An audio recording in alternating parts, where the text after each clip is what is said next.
नमस्कार दोस्तों, उम्मीद है आप सब बढ़िया होंगे। स्वागत है आप सभी का the agri bulletin agriculture current affair classes में। आज एक काफ़ी महत्वपूर्ण टॉपिक आपके साथ डिस्कस किया जा रहा है, एग्रीकल्चर इंफ्रास्ट्रक्चर फंड। भारत में एग्रीकल्चर इंफ्रास्ट्रक्चर को इम्प्रूव करने के लिए इस स्कीम को 2020-21 में लाया गया था, लेकिन अभी रिसेंटली न्यूज़ में है। इसका कारण है क्योंकि लोकसभा के अंदर एग्रीकल्चर इंफ्रास्ट्रक्चर में अब तक क्या डेवलपमेंट हुआ है उसको लेकर काफ़ी बातें यहाँ पर जो है सामने आई हैं। बताना चाहता हूँ कि एग्रीकल्चर इंफ्रास्ट्रक्चर 2020-21 में जब लाया गया था तो इसका मेन टारगेट था पोस्ट हार्वेस्टिंग जो लॉसेस होते हैं या पोस्ट हार्वेस्टिंग जो इंफ्रास्ट्रक्चर है इसको इंप्रूव करना और लॉसेस को कम करना और वैल्यू चेन एडिशन के थ्रू किसानों की आमदनी को और ज्यादा बढ़ाना। जी हाँ, सबसे पहले बताना चाहता हूं कि आज भारत के अंदर पोस्ट हार्वेस्टिंग यानी कि जब फसल कट जाती है तो उसके बाद काफी नुकसान जो है वो खेतों में हो जाता है। या इसके बाद बात करें तो मार्केटिंग में जब लेकर जाते हैं तो मार्केट में प्रोडक्ट का या तो प्रॉपर भाव ना मिलने के कारण या ये कह सकते हो कि फसल मंडी में ही पड़ी पड़ी खराब हो जाती है, जिसके कारण भारत को काफी नुकसान का सामना करना पड़ता है, किसानों को भी काफी परेशानियों का सामना करना पड़ता है। तो यहां एग्रीकल्चर इंफ्रास्ट्रक्चर फंड का मेन टारगेट यही था कि भारत के अंदर जो इंफ्रास्ट्रक्चर फैसिलिटीज हैं जैसे कि स्टोरेज या प्रोसेसिंग सेक्टर, इनको आपका और ज्यादा बेहतर बनाना और किसानों की आमदनी को बढ़ाना या मैक्सिमाइज करना। तो चलिए इस स्कीम को पूरा ब्रीफ करते हैं और अभी रिसेंट क्या अपडेट आए हैं उनके ऊपर भी पूरी जानकारी आपको देते हैं। सबसे पहले आपको बताना चाहता हूं कि स्कीम को भारतीय सरकार के द्वारा 2020-21 में लॉन्च किया गया था। इसका मेन टारगेट यही था, जैसे मैंने बताया, कि पोस्ट हार्वेस्टिंग जो इंफ्रास्ट्रक्चर है उसको इंप्रूव करना और जो फार्म गेट इंफ्रास्ट्रक्चर है उसको और ज्यादा बेहतर बना पाना। यानी कि जब किसान, क्योंकि एक बात सोचकर देखिए कि जो हमारा प्रोडक्ट है या जो हमारी क्रॉप है वो जब तक खेत में है तब तक उसको किसी प्रकार के स्टोरेज या इंफ्रास्ट्रक्चर की आवश्यकता नहीं है। हाँ, डेफिनेटली हम लोग डिफरेंट टेक्नोलॉजीज को यूज करते हैं उसको प्रोडक्शन करने के लिए, लेकिन वो डिफरेंट पर्सपेक्टिव है। उसके बाद जब फसल कट जाती है तो जो ग्रेन होता है या क्रॉप होती है या फ्रूट्स होते हैं, वेजिटेबल्स होते हैं, अब कुछ तो बहुत जल्दी खराब हो जाते हैं और कुछ थोड़ा सा टाइम लेते हैं खराब होने में, लेकिन उन सभी की एक पर्टिकुलर स्टोरेज करना बहुत जरूरी है। अब वो स्टोरेज हो सकती है गोडाउन्स में की जा सकती है या आपके कोल्ड स्टोरेज हाउस बनाए जा सकते हैं ताकि इनको खराब होने से बचाया जा सके। तो उसके लिए अब कुछ इंफ्रास्ट्रक्चर तो बिल्डअप करना पड़ेगा, तो उसी को प्रमोट करने के लिए और इंफ्रास्ट्रक्चर बेहतर बनाने के लिए भारतीय सरकार के द्वारा इस स्कीम को लाया गया था। और इस स्कीम के लिए जो फंडिंग का प्रोविजन रखा था वो आपका 1 लाख करोड़ रुपए तक का लोन सैंक्शन करना था, प्रोविजन करना था 2020-21 से लेके 2032-33 तक, यानी कि लगभग 10 से 12 साल तक के लिए। अच्छा, एक बात आपको यहां पर जानना चाहते होंगे कि शायद आपके थंबनेल पर 66,000 के अमाउंट समथिंग लिखा था, तो उसका मतलब ये था कि अभी तक टोटल कितना अमाउंट सैंक्शन किया जा चुका है। जी हां, अब बताना चाहता हूं कि लोन डिसबर्समेंट जो पीरियड है वो लगभग आपका 2025-26 तक, यानी कि 6 साल के अंदर कंप्लीट करना था। जो आपका 1 लाख तक का टारगेट था, 1 लाख करोड़ तक का जो लोन का टारगेट था वो 2025-26 तक उसे क्या करना था, कंप्लीट करना था। और उसमें से लगभग 66,000 करोड़ रुपए जो है ऑलरेडी डिस्पर्स किए जा चुके हैं। और इसके बाद में अगर हम बात करें तो स्कीम में फायदा क्या है या इसमें क्या यहां पर बेनिफिट मिलता है, तो बताना चाहता हूं कि अगर कोई भी यहां पर फार्मर या कोई भी पर्सन अगर अपना कोई इंफ्रास्ट्रक्चर डेवलप करता है, चाहे वो कोई प्रोसेसिंग यूनिट हो सकती है, चाहे वो कोई कोल्ड स्टोरेज हाउस हो सकता है, अगर उसको बिल्ड करेगा तो उसको 2 करोड़ तक के लोन के लिए इंटरेस्ट सबवेंशन यानी कि आपका क्या मिलने वाला है, ब्याज दर में छूट मिलने वाली है, ब्याज दर में अनुदान मिलने वाला है। और दूसरा उसको लोन मिलेगा, यानी कि अब लोन मिलेगा तो उससे फायदा होगा कि पैसा मिल रहा है, दूसरा उस लोन के ऊपर भी उसको क्या मिलेगा, ब्याज दर में छूट मिलेगी, यानी कि लोन जो ब्याज दर है वो काफी सस्ती हो जाएगी। लेकिन यहां पर जरूरी है कि लिमिट या कैप लगाया गया है 7 साल के लिए। जो ब्याज दर में छूट मिलने वाली है वो कितने साल के लिए मिलने वाली है, 7 साल के लिए मिलने वाली है। मान के चलिए किसी भी पर्सन को लोन मिलता है 9% इंटरेस्ट रेट पर, तो अब इसमें ब्याज दर की जो छूट है वो कितने परसेंट दी जा रही है, 3%। तो अब उस जो किसान को या कोई भी पर्सन जो इस इंडस्ट्री को लगा रहा है उसको 6% ब्याज ही देना पड़ेगा। दूसरी बात है कि ये लोन आपका 2 करोड़ तक ही दिया जा सकता है एक इंसान को, लेकिन यहां आपको यह जानना पड़ेगा कि अगर फॉर एग्जांपल कोई पर्सन कहीं भी कोई इंडस्ट्री लगाता है और वही पर्सन सेम दूसरी जगह पर इंडस्ट्री लगाता है तो उसको 2 करोड़ रुपए फिर से लोन मिलेगा। लेकिन एक ही जगह पर अगर वो 2 इंडस्ट्री लगाएगा तो उसको जो लिमिटेड अमाउंट है वो कितना मिलेगा, 2 करोड़ लोन ही दिया जा सकता है। और उसके बाद में नेक्स्ट आता है credit guarantee fund trust for micro and small enterprises under the NAB Sanrakshan. अच्छा, बताना चाहता हूं कि जैसे फॉर एग्जांपल आप लोग जानते हैं कि आप जब बैंक में लोन लेने जाते हैं तो आपको किसी को भी गारंटर जो है, यानी कि अगर आप लोन अगर पे नहीं करते हो तो उस केस में आपका लोन कौन पे करेगा, तो आपको एक गारंटर वहां पर रखना पड़ता है। अब गारंटर के तौर पे अगर बात की जाए तो यहां पर सरकार काम करेगी, और सरकार जो है credit guarantee fund trust for micro and small enterprises के तहत आपको सपोर्ट करती है कि अगर ये इंसान बिजनेस में फेल हो जाता है या लोन आपको रीपे नहीं करता है, जो 2 करोड़ रुपए तक का लोन आपने लिया हुआ है, तो उस केस में सरकार आपका लोन जो है वो वापस करेगी। तो इससे जो बैंक जिसने लोन दिया था या कोई भी वित्तीय संस्थान जिसने आपको लोन दिया था उसका नुकसान होने से बच जाता है, और वहां पर सरकार जो है वो आपके साथ खड़ी होती है। तो सरकार आपका लोन पे करती है अगर किसी भी केस में आप लोग जो है फेल हो जाते हो उस समस्या के अंदर। बात बताना चाहता हूं कि इसमें कौन कौन लोग हैं जिनको फायदा मिलेगा, या ये कह सकते हो कि एग्रीकल्चर इंफ्रास्ट्रक्चर फंड के तहत कौन कौन लोग हैं जिसका फायदा उठा सकते हैं। तो एग्रीकल्चर प्रोड्यूस मार्केट कमेटी, क्योंकि वो मार्केट कमेटीज क्या करती हैं, डिफरेंट इंफ्रास्ट्रक्चर्स बिल्ड करती हैं ताकि जब किसान अपनी फसल को मार्केट में बेचने के लिए आए तो खराब ना हो जाए। जैसे आपने इस बार देखा होगा बहुत सारे किसान महाराष्ट्र के अंदर, मध्य प्रदेश के अंदर बारिश के कारण जब उनकी फसल मंडी में थी, या फिर हरियाणा के अंदर भी या पंजाब में भी जब बारिश बहुत ज्यादा तेज आती है और मंडी के अंदर किसान अपनी फसल को लेकर जाता है तो उस टाइम पर वो फसलें खराब हो जाती है, पानी के साथ ही बह जाती है। तो ऐसा दृश्य हमें कई बार देखने को मिलता है, तो उसको यहां पर इंप्रूव करना जरूरी है। नेक्स्ट हम बात करें तो एग्रीकल्चर एंटरप्रेन्योर कोई भी हो सकता है। सेंटर स्पॉन्सर्ड जो पब्लिक प्राइवेट पार्टनरशिप के अंदर जो प्रोजेक्ट चल रहे हैं वो भी इसका फायदा ले सकते हैं। किसान और किसान के साथ जुड़ी हुई फार्मर प्रोड्यूसर ऑर्गेनाइजेशन जो है, वो संस्था जो है, वो भी इसके अंदर लोन ले सकते हैं या आपका इसका फायदा उठा सकते हैं। Federation of farmer producer organisations, joint liability group,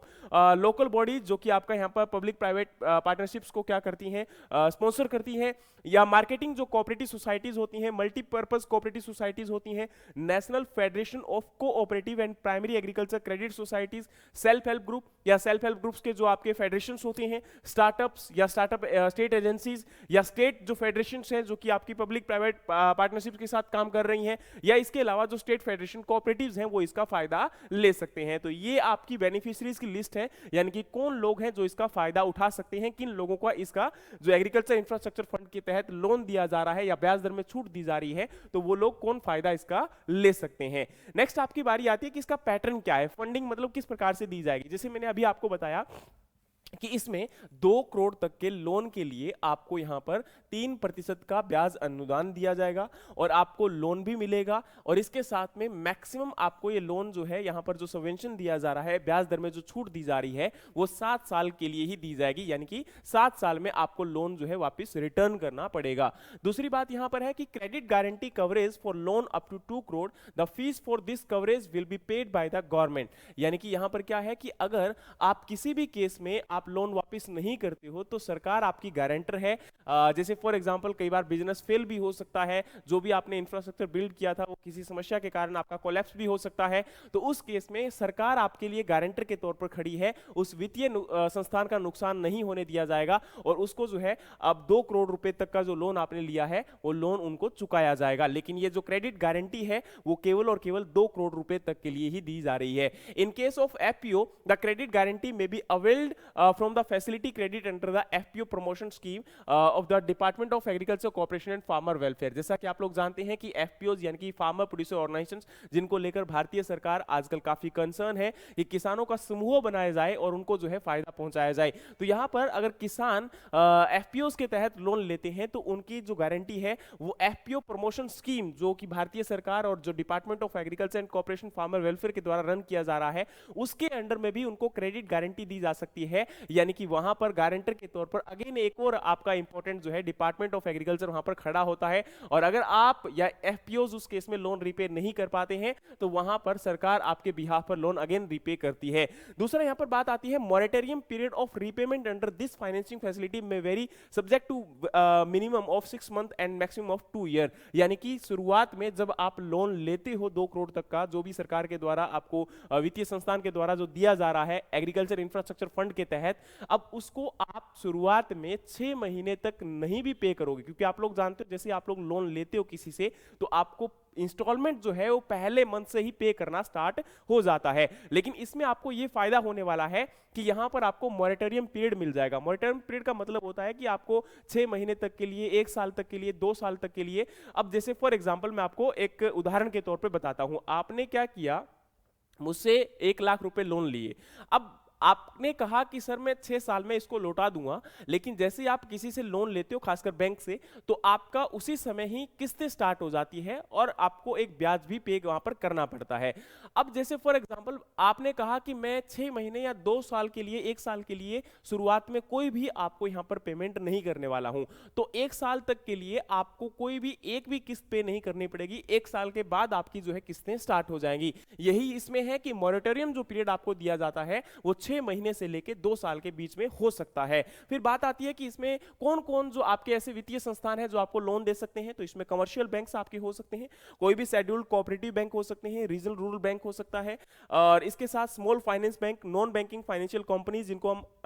NBFC के नाम से जानते हैं, या नेशनल कोऑपरेटिव डेवलपमेंट कॉर्पोरेशन। इसके साथ साथ जो नाबार्ड है वो यहां पर इन वित्तीय संस्थानों को रीफाइनेंस करने का भी काम कर सकता है। तो आपको इनके बारे में भी पता होना चाहिए कि कौन कौन से ऐसे वित्तीय संस्थान हैं जो कि यहां पर इस प्रकार से लोन फैसिलिटीज आपको एग्रीकल्चर इंफ्रास्ट्रक्चर फंड के तहत दे सकते हैं। नेक्स्ट अगर हम बात करें अचीवमेंट्स, यानी कि अभी तक की 30 जून 2025 तक की बात करें, जो कि अचीवमेंट्स अभी कौन कौन सी अचीव की गई हैं और जिसके बिहाफ पर आज का ये वीडियो बनाया भी जा रहा है, क्योंकि अभी रिसेंटली लोकसभा के अंदर ये डेटा पेश किया गया है। तो बताया जा रहा है कि टोटल जो प्रोजेक्ट अभी तक सैंक्शन हुए हैं 2020 के बाद वो लगभग 1,13,419 है। लोन जो सैंक्शन किया गया है अभी तक का वो 66,310 करोड़ का है, जो कि आपका 1 लाख करोड़ रुपए का टारगेट रखा गया था, उसमें से इतना अभी तक पूरा हो चुका है। टोटल इन्वेस्टमेंट जो आपकी मोबिलाइज हुई है वो लगभग 1,07,502 करोड़ रुपए इन्वेस्टमेंट मोबिलाइज हो चुकी है। नेक्स्ट अगर हम बात करें तो कोल्ड स्टोरेज जो प्रोजेक्ट हैं वो इसमें 2,454 सेक्शन किए गए थे, जिनमें से अगर हम बात करें तो टोटल अमाउंट इसके लिए 8,258 करोड़ रुपए दिए जा चुके हैं। इसका इंपैक्ट मेनली यही है कि स्टोरेज फैसिलिटीज को इंप्रूव करना, आपके जो वेस्टेज है उसको रिड्यूस करना, यानी कि पोस्ट हार्वेस्टिंग जो आपके लॉसेस हो जाते हैं उनको कम करना, और नेक्स्ट आपका है ensure the better price and raising the farmer income. क्योंकि अब मान के चलिए कोई किसान है वो अपने फसल या अपनी हार्वेस्ट को बेचने जैसे ही अपना मार्केट में लेकर आता है, जब उसकी फसल की कटाई होती है तो ज्यादातर आपने देखा होगा कि मार्केट के अंदर दाम जो होते हैं वो काफी कम होते हैं। अब किसान के पास सुविधा उपलब्ध है, अगर वो कहीं भी स्टोरेज हाउस उसके पास प्रेजेंट है तो वहां पर उसको स्टोर कर सकता है, और स्टोर करने के बाद वहां से उसको एक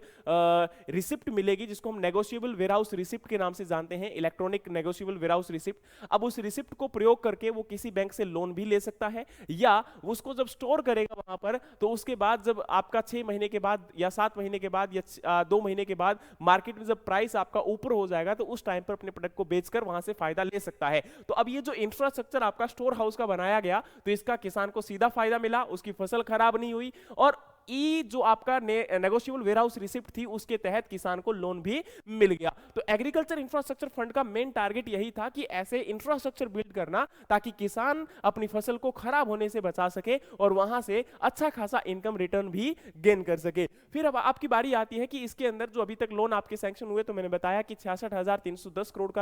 अमाउंट सैंक्शन हो चुका है, 1,07,502 करोड़ रुपए का टोटल इन्वेस्टमेंट इसमें मोबिलाइज हो चुका है। टोटल प्रोजेक्ट की बात करें तो इसमें 1,13,419 प्रोजेक्ट हैं, जिसमें से 30,202 कस्टम हायरिंग सेंटर के हैं, और प्रोसेसिंग यूनिट्स की बात करें तो 22,827 हैं। वेयरहाउस की बात करें तो 15,982 हैं, और उसी के साथ शॉर्टिंग एंड ग्रेडिंग यूनिट्स जो आपकी एस्टेब्लिश की गई हैं वो 3,703 हैं। और नेक्स्ट आपका है कोल्ड स्टोरेज फैसिलिटीज, तो 2,454 जो मैंने अभी आपको बताया था। और नेक्स्ट आपका है टाइप ऑफ पोस्ट हार्वेस्टिंग,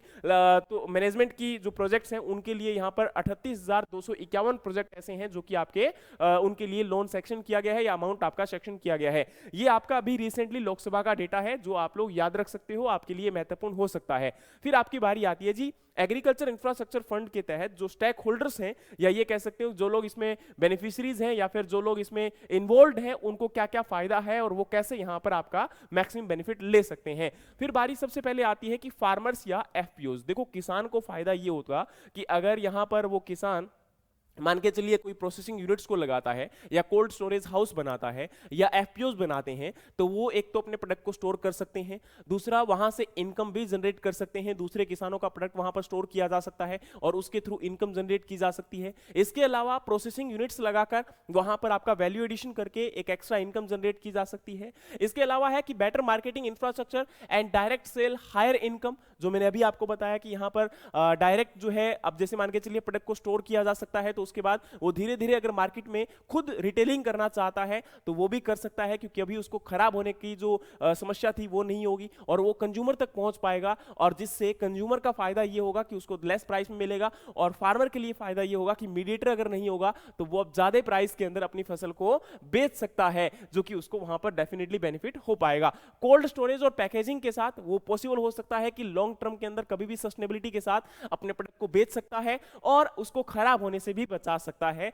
और वैल्यू एडिशन करके और ज्यादा बेहतर अपनी वहां पर इनकम रेज कर सकता है। लॉसेस को कम किया जा सकता है, इनपुट कॉस्ट को भी यहां पर क्या किया जा सकता है, कम किया जा सकता है। तो किसान के लिए फायदा यही होगा कि किसान अपने प्रोडक्ट को खराब होने से बचा सकता है, वहां पर ज्यादा इनकम जनरेट कर सकता है, मीडिएटर्स या बिचौलियों को यहां पर क्या कर सकता है, वो खत्म कर सकता है, और क्वालिटेटिव जो प्रोडक्ट है वो कंज्यूमर तक, यानी कि जो पर्सन उसको कंज्यूम कर रहा है उस तक एक अफोर्डेबल अमाउंट के साथ एक क्वालिटेटिव प्रोडक्ट जो है वो पहुंचा सकता है। तो यहां पर कंज्यूमर का भी क्या होने वाला है, फायदा होने वाला है। इसके साथ में बात करें तो गवर्नमेंट, अब गवर्नमेंट के लिए यहां पर यह फायदा हो जाता है कि भाई एक तो एग्रीकल्चर इंफ्रास्ट्रक्चर फंड के तहत यह भी फिक्स किया गया है कि 10% अमाउंट खुद लगानी पड़ेगी, जो भी इंसान या जो भी पर्सन उस इंफ्रास्ट्रक्चर फंड के तहत लोन लेता है और कोई भी प्रोजेक्ट या कोई भी इनिशिएटिव स्टार्ट करता है, तो 10% इन्वेस्टमेंट जब खुद लगानी पड़ेगी तो इसमें फायदा ये हो जाता है,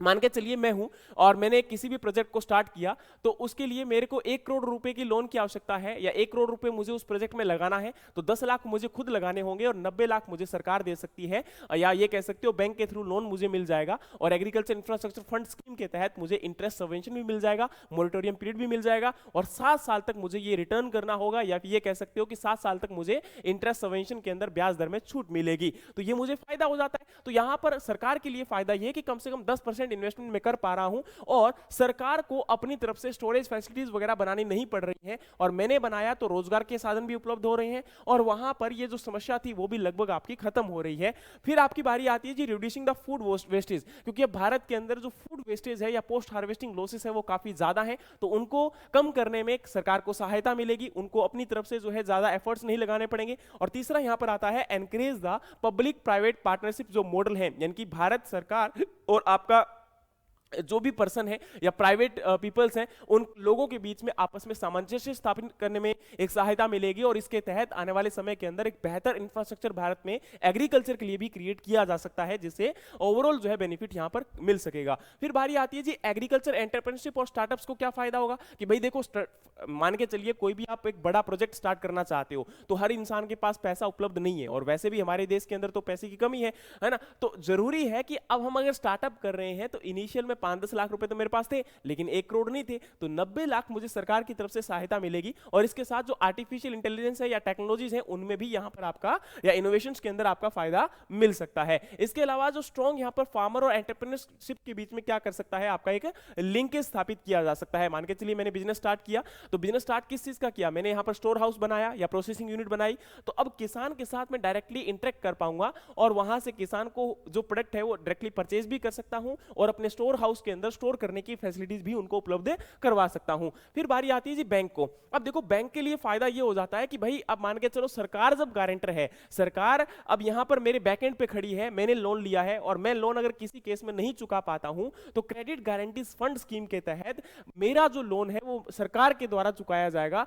तो बैंक का जो पूरा नुकसान होने वाला था वो अब नहीं होगा और यहां पर सहायता जो है बैंक को ये मिल जाती है कि उसका जो लैंडिंग रिस्क है, लोन आपका कहीं ना कहीं एनपीए होने वाला था वो नहीं होगा। इसके अलावा बैंक को फायदा ये हो जाता है कि वो ज्यादा पब्लिक तक पहुंच पाते हैं, जो लोग अभी तक लोन नहीं ले पा रहे थे वो लोग अब लोन ले पा रहे हैं, वो बैंक की सेवाओं के साथ जुड़ सकेंगे, वो बैंक यहां पर अब अपनी और भी फैसिलिटीज यहां पर इनको प्रोवाइड कर सकता है या उनकी फैमिलीज को आगे प्रोवाइड कर सकता है। तो बैंकों के लिए कस्टमर बेस यहां पर बढ़ना स्टार्ट हो जाता है, तो यहां पर ये कह सकते हो कि बैंक को भी ये क्या है, अच्छा खासा फायदा होने वाला है। तो ये सभी स्टेक होल्डर्स को इसके अंडर में मैक्सिमम बेनिफिट मिलेगा। अब बारी आती है कि भाई एग्रीकल्चर इंफ्रास्ट्रक्चर फंड को अगस्त 2024 2024 के अंदर जो एक्सपेंड किया जा रहा है उसमें मेन टारगेट क्या रखा जा रहा है। देखो, viable projects for community farming infrastructure are now eligible under AIF and the primary and secondary processing project integrated as a single unit are eligible. मतलब यहां पर क्या है कि जो प्राइमरी और सेकेंडरी प्रोसेसिंग यूनिट्स हैं उनको भी आप इंटीग्रेट किया जा सकता है और एज ए सिंगल यूनिट उनको हम लोग कंसिडर करके और इस प्रोजेक्ट के अंडर में उनको एलिजिबल कर सकते हैं लोन लेने के लिए, या फिर आपका फर्दर जो है जो आपकी क्रेडिट गारंटी स्कीम है या फिर आपका जो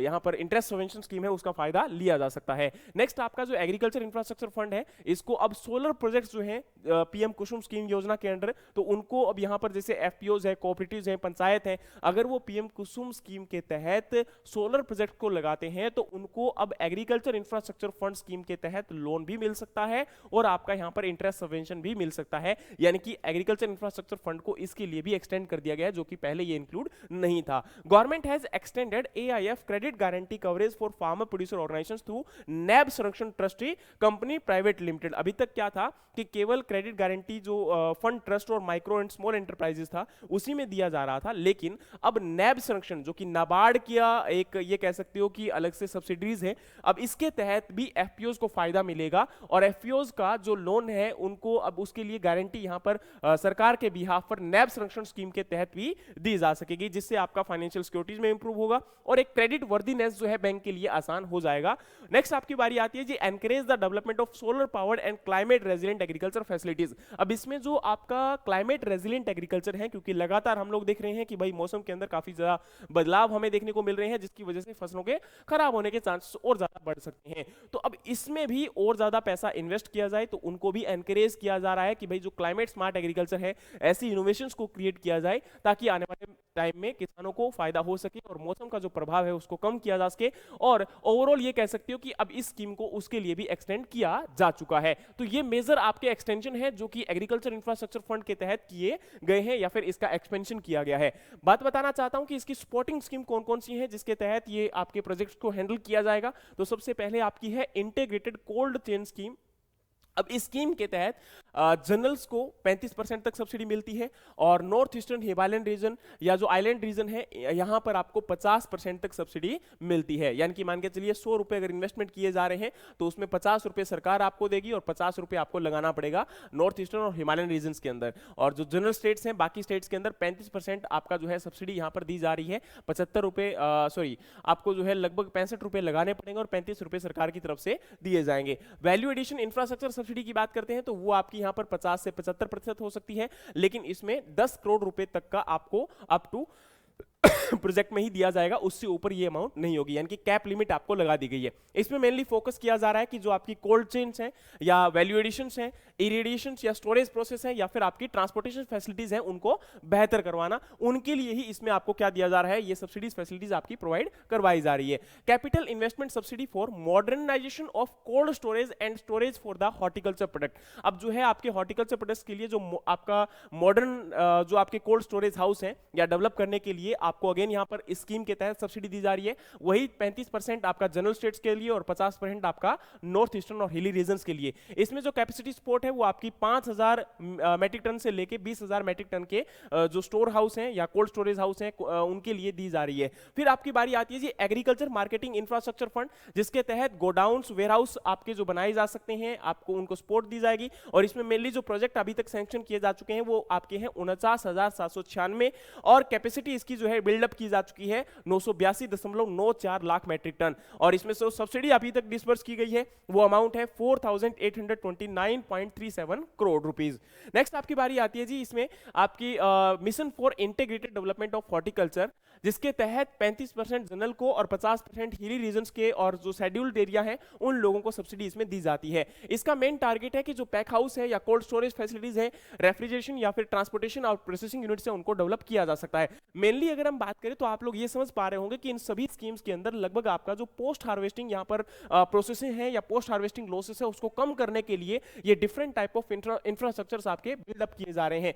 दूसरा आपका स्कीम आ जाती है mission organic value chain development. अब देखो इस स्कीम के तहत नॉर्थ ईस्टर्न रीजन्स के अंदर मेनली ऑर्गेनिक जो आपका प्रोडक्ट है या ऑर्गेनिक जो एग्रीकल्चर है उसको प्रमोट करने के लिए और ऑर्गेनिक एग्रीकल्चर जो प्रोडक्ट आपके डेवलप किए गए हैं या प्रोड्यूस किए गए हैं उनको बेहतर प्राइस मार्केट में दिलवाने के लिए जो है इस स्कीम को लाया गया था, जिसको 2015-16 में स्कीम को लॉन्च किया गया। 400 करोड़ रुपए इसका आउटले रखा गया और इसमें असिस्टेंस आपका टोटल जो है 46,500 रुपीज पर हेक्टेयर दिया जाता है 3 साल के लिए, जिसके तहत 15,000 रुपए जो है डायरेक्ट उसके अकाउंट में डायरेक्ट बेनिफिट ट्रांसफर स्कीम के तहत आते हैं। बाकी जो अमाउंट आपका लगभग बच जाता है 30,000 के आसपास, वो अमाउंट उनको यूनिट जो परचेज करता है, इनपुट परचेज करता है, उसके लिए दिया जाता है। नेक्स्ट आपका है बेनिफिशियरीज। तो 2024-25 तक इसमें बात करें तो 2,69,200 किसानों को इसमें जोड़ा जा चुका है और फंड अभी तक जो रिलीज किया गया है वो लगभग आपका 18,539 लाख रुपए। अब बात बताना चाहता हूं कि इसके अंदर डिजिटल जो पब्लिक इंफ्रास्ट्रक्चर फंड है, यानी कि फॉर एग्जांपल अभी प्रेजेंट टाइम में डिजिटली या ये कह सकते हो कि एग्रीकल्चर के अंदर इनोवेशंस के नाम पर अभी डिजिटल एग्रीकल्चर को भी आपका प्रमोट किया जा रहा है, जिसके तहत जैसे फॉर एग्जांपल डिजिटल इकोसिस्टम है, चाहे वो एग्रीकल्चर लैंड के ऊपर है, क्रॉप फार्मर डेटा, उन सभी को कलेक्ट करना, ओवरऑल आपके इस डेटा को मेंटेन करना और खासकर गवर्नमेंट के लिए बहुत आसान हो जाता है, खासकर जब इंश्योरेंस फैसिलिटीज प्रोवाइड करवाई जाती है या जो खेतों के अंदर लॉसेस होते हैं या क्रॉप एरिया अप्रोच को फॉलो करना है कि भाई कितना एरिया किस क्रॉप के अंडर में ग्रो करवाया गया है, तो उन सभी को अब डिजिटली जो है आपका एनालाइज किया जाएगा, उनको कलेक्ट किया जाएगा। तो उसके लिए भी आपका डिफरेंट टाइप ऑफ जो फंड है वो डिजिटल इंफ्रास्ट्रक्चर या डिजिटल पब्लिक इंफ्रास्ट्रक्चर फंड के तहत दिया जा रहा है और उनको प्रमोट भी किया जा रहा है। नेक्स्ट आपकी बारी आती है जी, इसके अंदर प्रधानमंत्री मत्स्य संपदा योजना। तो ये स्कीम 2020 में लॉन्च की गई थी। इसका टोटल आउटले 20,050 करोड़ रुपए था 5 साल के लिए और इसमें एक्सपेक्टेड इन्वेस्टमेंट जो है वो 21,274 करोड़ रुपए था और फंड इसमें जो जुलाई 2025 तक रिलीज किया गया है वो लगभग 5,587 करोड़ रुपए है और इसमें एम्प्लॉयमेंट जो एक्सपेक्टेड किया जा रहा है वो आपका 46 लाख जो है एम्प्लॉयमेंट यानी कि रोजगार जो है अवसर पैदा किए जा सकेंगे इसके तहत। नेक्स्ट आपकी है ई-नेम स्कीम, जिसको आप लोग अच्छे से जानते हो, यानी कि इलेक्ट्रॉनिक नेशनल एग्रीकल्चर मार्केट, जिसके तहत किसान अपनी फसलों को ऑनलाइन प्लेटफॉर्म के थ्रू या जो मंडियां हैं भारत की सभी, उन सभी मंडियों के अंदर अपने प्रोडक्ट को ऑनलाइन बिडिंग के थ्रू सेल कर सकता है। अब इसके तहत लगभग 1.79 करोड़ किसान जुड़ चुके हैं, रजिस्टर कर चुके हैं और इसमें जो ट्रेडर्स अभी तक यानी कि जो व्यापारी जुड़े हैं वो लगभग 2.67 लाख हैं और टोटल जो ट्रेड आपकी वॉल्यूम हो चुकी है, अगर हम अमाउंट की बात करें इसके अंदर, तो लगभग आपका 12.03 करोड़ मैट्रिक टन इसके अंदर ट्रेड वॉल्यूम, यानी कि जो आपका अमाउंट ऑफ यहां पर ये कह सकते हो कि जो ग्रेन या फिर ये कह सकते हो प्रोडक्ट आपका इसके अंदर क्या हुआ है, ट्रेडिंग हुई है, व्यापार हुआ है और जो वैल्यू है यानी कि अब जो प्रोडक्ट आपका इसके अंदर सेल हुआ है या ट्रेडिंग हुई है, व्यापार हुआ है, उसकी टोटल वैल्यू है 4.39 लाख करोड़ रुपीस, जो कि अपने आप में काफी बड़ा नंबर है और अभी प्रेजेंट टाइम में इसमें एक्सपेंशन भी किया जा रहा है। भारत के अंदर लगभग ये कह सकते हो कि